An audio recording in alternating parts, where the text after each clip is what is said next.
सक्षम व्यक्तिले मात्रै भोट हाल्नुपर्छ। अब हामी रक्सी मासुमा बिक्ने होइन, पक्कै पनि पेट्रोलमा बिक्ने होइन।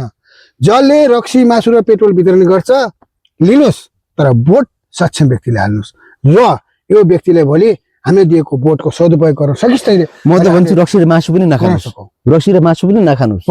तपाईँले रक्सी र मासु खानु भए पनि त्यो रक्सीले तपाईँको दिमागै खराब बनाउँछ, तपाईँ खराब निर्णय गर्नुहुन्छ। भएन भने देख्दै नरहला। कसरी फेरि आन्दोलन हुन्छ, फेरि जल्छन्, तोडफोड हुन्छ, दिलबहादुरजी। फेरि म तपाईँलाई प्रश्न गरेँ, अबको प्रधानमन्त्री को? बालेन शाह, ओन्ली बालेन शाह। यदि बालेन शाह जब लोभी नै थिए, भ्रष्टाचारी नै थिए भनेपछि मेयर पदबाट राजीनामा गर्नुपर्ने काम किन थियो? के कारण थियो? हैन मैले राजीनामा गरेर प्रधानमन्त्रीको दावेदार भएका रवि लामिछाने पनि छन् त्यसमा। अब सुदन गुरुङ जस्ता मान्छेहरू छन्, अरू नभएर बालेन शाह नै हुनुपर्ने कारण। बस एउटा बसमा 20 जना प्यासेन्जर हुन्छ, ड्राइभर एउटा हुन्छ, तर पछाडिको प्यासेन्जरले ममै चलाउँछु भने अगाडि ड्राइभिङ गर्न सक्छ बस? त्यो ड्राइभर त्यही बस ड्राइभरले मात्रै सक्छ भने त्यो भित्रको बालेन नै प्रधानमन्त्रीको दावेदार हुन् र बालेन नै हुनुपर्छ। यदि भएनन् भने के होला? भएनन् भने देख्दै नरहला। कसरी? फेरि आन्दोलन हुन्छ, फेरि जल्छन्, तोडफोड हुन्छ, क्यापिबल मान्छेहरू छैनन्। भाइस त दावेदार हुन्थ्यो नि, खै त चुनाव हो भन्न सकिँदैन। जे छ के तपाईँले हामीले सोच्नु एउटा चाहिँ एउटा सपना देख्न पाइन्छ, तर राजनीतिमा के हुन्छ, के उथलपुथल आउँछ र कसको दिन आउँछ भन्ने सम्भव त हामी देखेका छैनौँ। सुन्नुहोस्, अहिलेको दिनमा चाहिँ भोट हाल्ने जनताले हो, ड्याङ्ग पार्ने हो, रक्सी मासुमा बिग्नु कोही पनि हुँदैन। अहिले चाहिँ सक्षम व्यक्तिले भोट हाल्ने हो, बुझ्नुभयो? सक्षम व्यक्तिले भोट हाल्यो भने नेपाल देश बन्छ, नेपाल देश रहन्छ। नत्र भने बालेन शाहलाई पनि पैसाकै लोभ भने भ्रष्टाचार गर्न चाहने त्यस्तो थियो भनेपछि मेयरबाट राजीनामा गरेर प्रधानमन्त्रीको दावेदार हुनलाई त्यो आवश्यक। पक्कै पनि यति बेला देशमा प्रधानमन्त्री बन्ने त धेरैको सपना छ र धेरैले गर्छु भनेका छन्। यो भन्नु जायज कुरा हो, धेरै मान्छे आउनु पनि राम्रो कुरा हो। तर हामीले गफका आधारमा, उसले भनेका आधारमा हामीले चाहिँ उसले गर्छ भन्ने बित्तिकै उसको क्यापेसिटीका उसलाई नचेक गरेर उसले साँच्चीकै बोल्नु र गरी पुर्याउनुमा धेरै फरक अन्तर हुन्छ। ल उसको ब्याकग्राउन्ड पृष्ठभूमि, उसको गर्न सक्ने चाहिँ सम्भावनालाई पनि हेर्न पर्ने हुन्छ। र हामीले क्षणिकको 2-4वटा कार्यको झड्कामा मात्र उसलाई चाहिँ नि सही निर्णय पनि गरिहाल्नु हुँदैन र धेरै राम्रो काम गरिरहेको मान्छेले 1-2टा गलत गर्यो भन्दैमा उसलाई गलत निर्णय पनि गर्नु हुँदैन, गलत मूल्याङ्कन पनि गर्न हुँदैन। तर अब हामी साँच्चीकै यो हाम्रो बहस कार्यक्रममा एकदमै चाहिँ अगाडि बढिरहनेछ।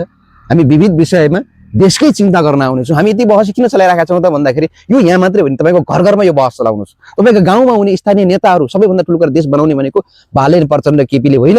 तपाईँका स्थानीय नेता, तपाईँको ठाउँले कसलाई चुन्नुहुन्छ, तपाईँले कसलाई विश्वास गर्नुहुन्छ, तपाईँको आवाज कसले उठाउँदैछ र तपाईँले तपाईँको आवाजलाई त्यसले सही सदुपयोग गर्छ कि तपाईँको बहुमत, तपाईँको मत र तपाईँको विचारलाई त्यसले अपमानित गरेर उसले व्यक्तिगत फाइदाको लागि काम गर्छ, त्यो पहिला तपाईँले हेर्नुपर्ने हुन्छ।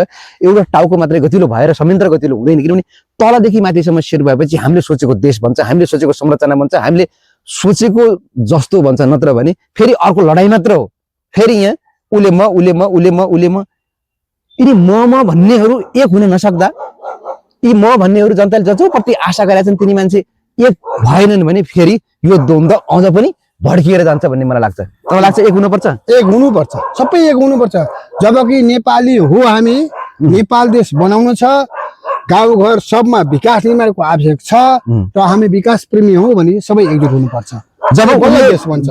राम्रा मान्छे एक यदि हुन सकेनन्, राम्रो भिजनमा टिक्न सकेनन् भने ती राम्रा मान्छे होइनन् भन्ने हामी चिन्नुपर्छ। किनभने हामीलाई पद चाहिएको छैन। कुनै पनि व्यक्तिलाई काम गर्ने हो भने त्यो सामान्य ठाउँमा बसेर पनि काम गर्न सक्छ। ऊ प्रधानमन्त्री भएर मात्रै काम गर्छ अथवा नेता भएर मात्रै काम गर्छ, ऊ अध्यक्ष भएर मात्रै काम गर्छ भन्ने होइन। टिमभित्र बसिसकेपछि आफ्नो कार्य क्षमता जसले पनि देखाउन सकिन्छ। देश भनेको एउटा चाहिँ त्यसरी म मात्रै पाएँ भने म यस्तो गर्छु, उसँग म मिल्दैन, त्योसँग मिल्दैन, विचारहरू एक गराउनुहोस्। एक तपाईँ हो साँच्चैकै देश प्रेमी हो भने अलग अलग खेमा बोकेर, अलग अलग झोला बोकेर, अलग अलग बाल्टी बोकेर हामी नेपाली जनताका नआउनु होला, त्यो लाजो मुर्दो मुख नदेखाउनुलाई। तपाईँ साँच्चीकै राम्रो मान्छे हो भने एक भएर आउनुहोस्, हामी तपाईँलाई सपोर्ट गर्छौँ, चाहे जो होस्। होइन भने फलानुलाई गाली गर्दै, फलानु यो भन्दै, म यो भन्दा गतिलो भन्दै त्यो थुतुनु देखाउनु जरुरी छैन। जनता अब साँच्चीकै सचेत भइसकेको छ। एकदम दशौं दल, हजारौं दल चाहिएको छैन, एउटा चाहिएको छ जसले नेपालको सपना बोकोस् र नेपालको माया गरोस्। आफ्नो गोजी भर्ने, आफ्ना इष्टमित्र बनाउने, आफ्नो स्वाभिमानी देखाउनु खोज्ने त्यस्ता चाहिँ नि नौटङ्की अब चाहिँ नहोस्। हामी सबै अब सचेत हुनु देश बनाउनु छ, केही भन्न देश चाहनुहुन्छ बनाउनु छ, अन्त्यमा? एकदम। अब हामीले देश बनाउने हो, जति ध्वंस भए अब चाहिँ हाम्रो देश एक बनाउने हो। त्यही भएर सबै मिलेर जानुपर्छ र भोट हाल्ने बेला सक्षम व्यक्तिले मात्रै भोट हाल्नुपर्छ। अब हामी रक्सी मासुमा बिक्ने होइन, पक्कै पनि पेट्रोलमा बिक्ने होइन। जसले रक्सी मासु र पेट्रोल वितरण गर्छ लिनुहोस्, तर भोट सक्षम व्यक्तिले हाल्नुहोस्। र यो व्यक्तिले भोलि हामीले दिएको भोटको सदुपयोग गर्न सकिस्। तैँले म त भन्छु रक्सी र मासु पनि नखानुहोस्, रक्सी र मासु पनि नखानुहोस्। बल्ल बल्ल तपाईँले रक्सी र मासु खानु भए पनि त्यो रक्सीले तपाईँको दिमागै खराब बनाउँछ, तपाईँ खराब निर्णय गर्नुहुन्छ। त्यस कारणले तपाईँको वरिपरि आउँदैछन् उम्मेदवारहरू, उनको भिजन हेर्नुहोस्, उनको पृष्ठभूमि हेर्नुहोस्, उनको ब्याकग्राउन्ड हेर्नुहोस्। उसँग तपाईँले जिताइसकेपछि तपाईँले चाहेका काम, तपाईँले देखेको समाज बनाउन सक्ने खुबी हेर्नुहोस्। उसँग कति नोट छ नहेर्नुहोस्। त्यो नोट त किन्छ अनि तपाईँलाई बेच्छ। तपाईँ एउटा वस्तु मात्र बन्नुहुन्छ, तर नेपाली जनता बन्ने हो, तपाईँ निर्णायक बन्ने हो भने अब भिजनको खोजी गर्नुहोस्। विकास प्रेमीले भोट दिउँ, गफलाई पनि गफाइलाई चाहिँ नदेऊ। यहाँ गफ धेरै छन्। अब गफ गरेर चुनाव देश बन्दैन। चुनाव आइसक्न लाग्यो भनेपछि तपाईँको बाटो कच्ची छ भने म पिच गरिदिन्छु भनिहाल्छ, तर कागजमा चाहिँ उसले गर्छ पिच, तर बाटोमा गर्दैन। त्यस्ता व्यक्तिले नो इन्ट्री, त्यस्ताको आमसभा सभा कुनै कार्यमा नजाउँ, त्यसलाई नो इन्ट्री गरौँ। अनि त्यसपछि बल्ल हामी सुध्रियौँ भने नै देश सुध्रिन्छ, बल्ल हाम्रो देश नेपाल रहन्छ। पक्कै पनि अब हाम्रो बहस फेरि अर्कोचोटि चल्नेछ। बहस गर्नुपर्छ, बहसले एउटा नयाँ निष्कर्ष निकाल्छ। बहस एकदमै जरुरी छ। देश सम्बन्धी बहस, देशको माया गर्ने बहस, नेगेटिभ बहस होइन, पोजिटिभ बहस गर्न जरुरी छ। हामी बहसलाई अझै कडाका साथ लिनेछौँ। हामी अब कन्टिन्यू लाग्नेछौँ। देश नबन्दासम्म हामी औँला ठहराइरहनेछौँ। बस हाम्रो भाग, अर्को भाग फेरि आउँदैछ। फेरि आउँदैछ। ल आजलाई हस्, धन्यवाद।